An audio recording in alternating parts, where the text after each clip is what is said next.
What's up? So I went to downtown Disney to get that Curator box and it was crazy. I'll talk about my experience, I'll show you all the box up close, and do a little market talk. So first off, I don't usually line up for product. I don't think I've ever lined up for product, honestly. Not for Pokemon, not for anything. Obviously, nothing wrong with people that do. I could see how it could be fun, hang out with your friends and making a night of it. But for me, it's just not something I do, except for this drop. I mean, I FOMO'd hard on this. I was debating for weeks whether or not I was going to go, but eventually I was just like, I'm just going to go do it. Needless to say, it was cool, but it's going to be my first and last time doing anything like this. And I'm sure there's a bunch of people that would agree with me. Okay, so here I am. I'm walking up to downtown Disney right now. This road right here is Catella. And you can see it's not even light outside. It's about 5:30 a.m. And little did I know I would be late. Like I ended up being like towards the back of the line. But you see people are rushing to get into line right now. Alright, so this is the first line to get into security. I had already been waiting like over an hour back in the end of the symbol lot. And we've already moved up a little bit closer to the security checkpoints.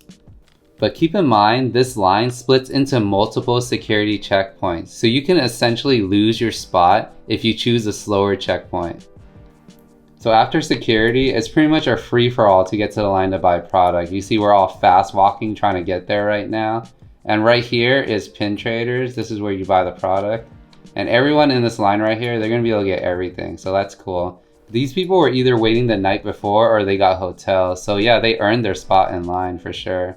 So the end of the line was over here by Jazz Kitchen, and they actually capped the line about 20 or 30 minutes after I got into it. So I got pretty lucky to get there when I did. But initially I was like, oh, that's not bad, we're pretty close. But I'll show you a map right now of how the line wrapped around, and that's why it was so crazy. Like, it ended up being like 5 more hours or so of waiting after this. Alright, so this is where I ended up lining up, right? And then here's pin trader, so you think, oh, it's not bad, it's just like, maybe you'll go like this, and then you go right here. It doesn't seem that bad, right? But no, the line was not like that. The line actually ended up going like this. It went all the way around right here, over here, and then went back this way, and then you go back around. And you go in here, and then there's like multiple switchbacks. And you go over here, there's multiple switchbacks right here. And you go back around, and then you're finally at pin traders, and then there's multiple switchbacks right here. And then you're ready to buy. Alright, one last shot. We're close to the registers now. I think there's maybe 15 to 20 minutes left. There's still a few more switchbacks to go through, like on my right. But at this point, you can see the Curator boxes right here. I was pretty sure we were all going to get boxes, so that was cool. Everybody had a second wind, and I was getting excited just to get my boxes and get the hell out of there. So at this point, it was already around 2 p.m. So I started lining up around 5:45 a.m. So I've been standing in line for around 8 hours now. And I was sunburned, I was thirsty, I was done. But still happy to get my boxes, right? Alright, so let me show you this box that I waited 8 hours for. So the first thing you'll notice about these boxes is there's no shrink wrap, right? They're kind of packaged like a tro. So because of that, there's a high probability that these will be scratched, because they had a lot of these in like the bins and stuff like that. But I mean, how else do you expect them to handle them with the volume that they had to get these out at? But you can see the box is really nice. It's like foil base. So if it gets scratched, you can see that you can see the foil underneath. Like right here, you can see the foil underneath right there. But the box looks really cool, and it's sealed really nicely too. So you can see the pull tab is right here. And I'll give you a little close-up of the art.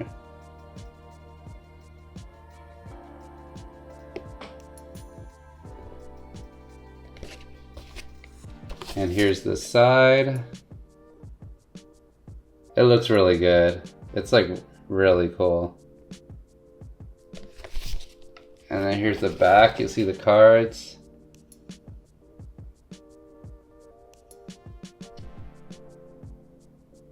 But yeah, these look great. These boxes are really cool. I'm happy I got them.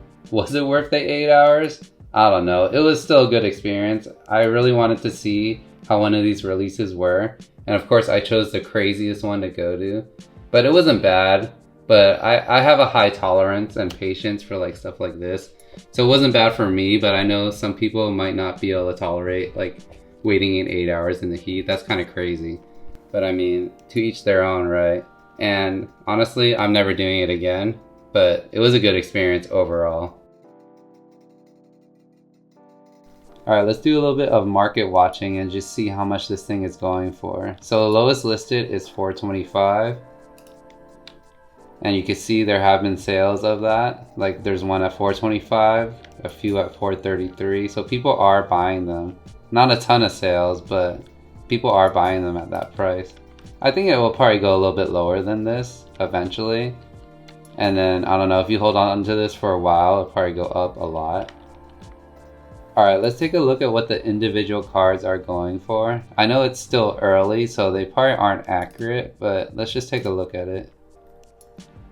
So we got Ariel, she's going for 180, Anna 120, Elsa 160, and then Tinkerbell 130, Jasmine 170, Mulan 120. So they're all like 120 and above.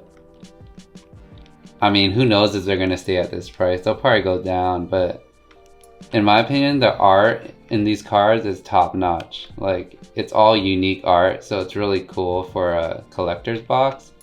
My favorite is the Ariel.